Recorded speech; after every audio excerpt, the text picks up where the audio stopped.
জার্সিকে আমরা সম্মান করে আছি, সম্মান করে যাব। আমরা কিন্তু ব্রাজিল সাপোর্টার, এখন খাঁটি মানিয়েছে, খাঁটি সাপোর্টার আর নাই। তবে আজকে আমরা স্পেন সাপোর্ট করছি। স্পেন আজকে বিশ্বকাপ নিয়ে গেল 2026 সালের। স্পেনকে অভিনন্দন, অভিনন্দন, সবার অভিনন্দন।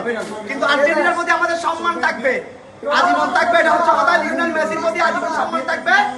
আমরা ব্রাজিলের ভক্তরা সবসময় বদ্ধ ছিলাম, বদ্ধ থাকবো। কিন্তু একটা কথা, এই ফুটবল নিয়ে একটা মাস আমরা অনেক ট্রল করছি, অনেক ট্যাগ করছি, অনেক ধরনের কথা বলছি। এগুলো খেলার মধ্যে আবদ্ধ থাকবে। এরপরেও যদি আমাদের কোনো ভুল ত্রুটি থাকে, কোনো কিছু মিস্টেক হয়ে থাকে, আপনারা আল্লাহর ওয়াস্তে আমাদেরকে ক্ষমা করে দিবেন। এগুলো ভাই ব্রাদার হিসেবে খেলার জায়গায় অনেক মজা করছি, অনেক ট্রল করছি, অনেক কিছু ট্যাগ করছি। এখানে যদি আমাদের কোনো ভুল ত্রুটি থাকে, আমরা ক্ষমা চাচ্ছি। তবে আর্জেন্টিনার প্রতি আমাদের সম্মান থাকবে অনেক, লিওনেল মেসির প্রতি সম্মান থাকবে। তো ইনশাআল্লাহ নেক্সট টাইম আর্জেন্টিনা আরো ভালো কিছু করবে, আমাদের ব্রাজিলও ভালো কিছু করবে। আর স্পেনের জন্য অভিনন্দন। এটা হচ্ছে কথা। Love you Argentina, love you Lionel Messi.